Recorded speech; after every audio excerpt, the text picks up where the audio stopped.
Quem é que tem cachorro em casa? Levanta a mão. Ó, quase bastante gente. Quem tem gato? Também bastante gente. Sabe que existe a teologia do cachorro e do gato? Já ouviram falar? A teologia do cachorro é muito simples. Ele vê o ser humano dando água, comida, levando ele para passear, fazendo as coisas para ele.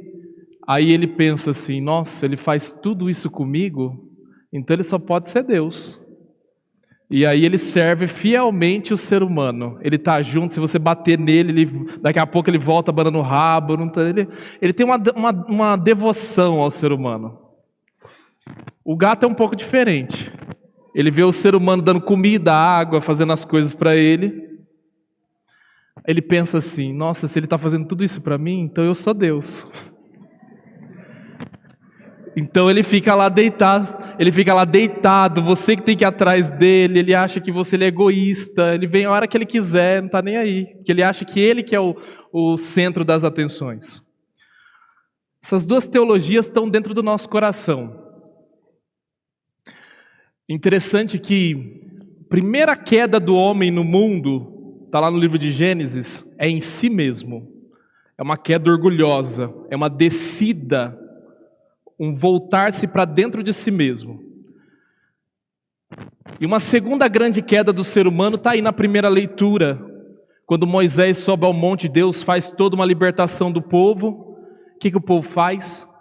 Constrói um bezerro de ouro e começa a adorar o bezerro de ouro no lugar do Deus vivo. Se você prestar muito bem atenção, o gato e o cachorro moram dentro de você, porque essas são as nossas tendências. Horas na vida, nós nos voltamos tanto para nós que nos fazemos Deus. E aí nós ficamos naquele momento da vida que é só a minha opinião que importa, é eu que sei das coisas, eu sou o dono da verdade, sou o dono da razão, por que as pessoas, todo mundo tem que fazer aquilo que eu estou querendo que seja feito? E aí há famílias que estão destruídas. Quantas vezes eu já vi na minha vida, às vezes visitar a casa de alguém, chego lá e eu percebo a dinâmica, essa dinâmica que destrói a casa. Tem uma pessoa, geralmente o pai ou a mãe, que se torna o centro da família. Todo mundo tem que fazer aquilo que eles acham que tem que ser feito, porque senão as coisas lá não vai bem. Está todo mundo exausto, cansado, servindo a beldade, a beleza da pessoa.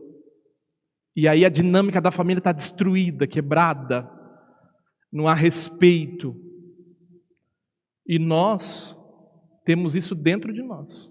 Você pode perceber que essa é a nossa vontade muitas vezes, mas porque não é bom mesmo que a nossa opinião prevaleça? Que o nosso jeito prevaleça? Não é bom mandar nas pessoas, dizer o que elas têm que fazer? Isso aí é bom, vai dizer que não, que é ruim. Mas isso é um perigo na nossa vida. Pior é quando eu construo para mim um bezerro de ouro. Aí isso é pior ainda, porque eu me volto para algo na vida, para fora de mim, e construo com a minha própria mão um Deus, e começo a adorá-lo. Ou seja, eu coloco nas pessoas, nas coisas, naquilo que eu construo, no meu trabalho, o sentido da minha vida. E se eu perder aquilo por qualquer motivo, isso faz com que eu também caia junto ou me perca junto, porque eu coloquei para fora de mim, ou seja, eu coloquei em alguma coisa o poder sobre o meu eu. Há muitas pessoas que fazem isso, nós mesmos fazemos isso. Quantas vezes nós construímos uma imagem de Deus ao nosso favor? Eu digo assim: se Deus é Deus, então Ele tem que fazer isso aqui que eu estou querendo fazer. Por que Ele não permite? Essa é a pergunta mais arrogante do mundo. Quando uma vez na teologia perguntaram assim: mas se Deus é Deus, por que Ele permite o mal? Essa é a pergunta mais arrogante do mundo. É a pergunta de dizer assim: não, eu é que sei a verdade. Olha, se Deus permite o mal no mundo, com certeza sabe muito mais do que eu. E aí nós corremos o risco de ficar tratando Deus como se fosse esse objeto que trabalha ao meu favor.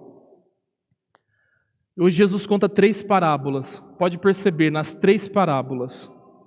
Na primeira, a ovelha se perde aonde? Fora do rebanho. Ela perde fora de si mesma. Na segunda, onde é que a moeda se perde? Dentro da casa. Se perde dentro de si mesmo. Esses são os 2 riscos que nós temos. E se você olhar na parábola do filho pródigo, tem 2 meninos, o mais novo e o mais velho. Um se perde fora da casa, vai embora e se perde fora de si mesmo, e o outro se perde dentro da casa. E esse é um risco que todos nós corremos. Ou nos endeusamos, ou endeusamos outras coisas na vida que não merecem nenhum valor de endeusamento. Uma das coisas que mais me chama a atenção, você percebe que na parábola do filho pródigo, o menino pede a herança. Você sabe que na tradição judaica, diferente da nossa, só depois que se morre é que se distribui a herança. Enquanto a pessoa está viva, não distribui herança, coisa nenhuma. Até tempo atrás também conosco era assim, mas agora a lei já permite. Se você quiser distribuir sua herança antes de morrer, não tem problema nenhum. Mas na tradição judaica, não. Quando o menino diz para o pai, dá-me a parte da herança que me cabe, é a mesma coisa que ele dissesse assim, eu prefiro que o senhor morra. É forte. É muito forte. Olhar para um pai e dizer assim, eu prefiro que o senhor morra. E naquele momento que ele diz, eu prefiro que o senhor morra, o pai não diz nada, não fica tentando convencer o menino, ele simplesmente reparte da herança dele, a parte da herança que cabe ao menino. E depois o que o pai faz? Senta na porta da casa e fica esperando o menino voltar. Porque ele vai voltar. Porque é isso que acontece conosco quando nós nos perdemos dentro de nós e nos perdemos fora de nós. Agora, existe um ponto de referência pelo qual nós voltamos sempre.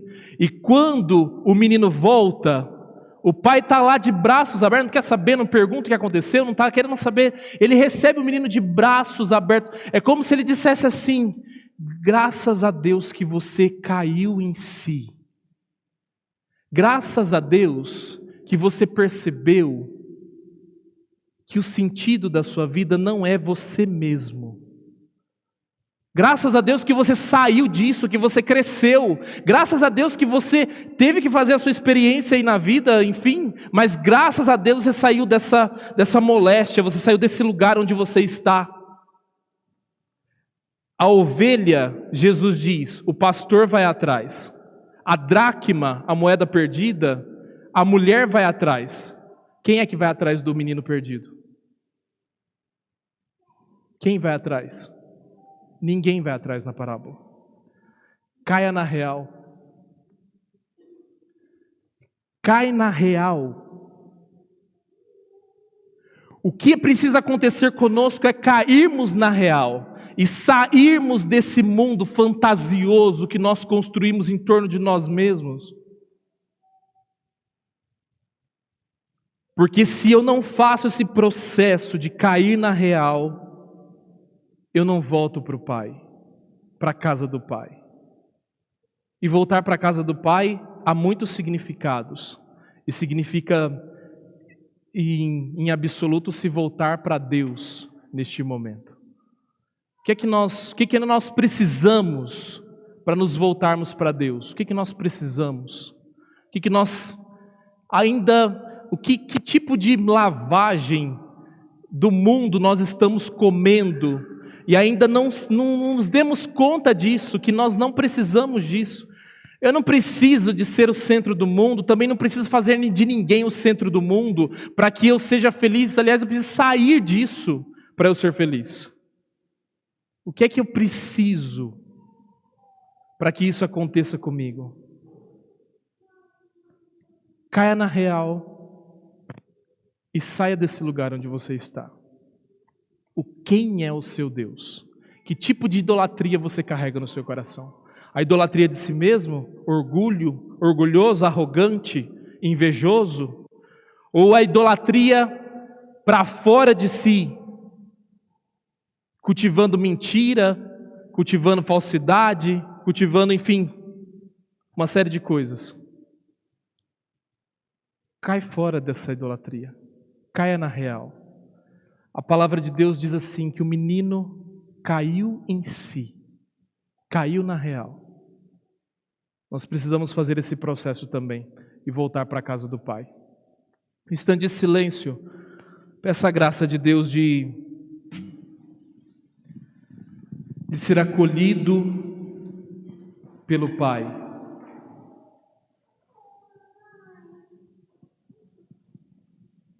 Que eu não seja envolvido por idolatrias externas, nem idolatrias interiores, mas que eu seja livre.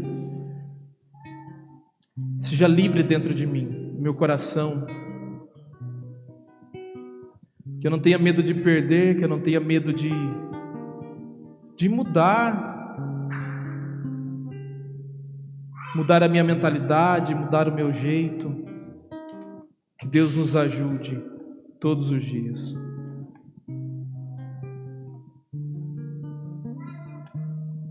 Professemos a nossa fé.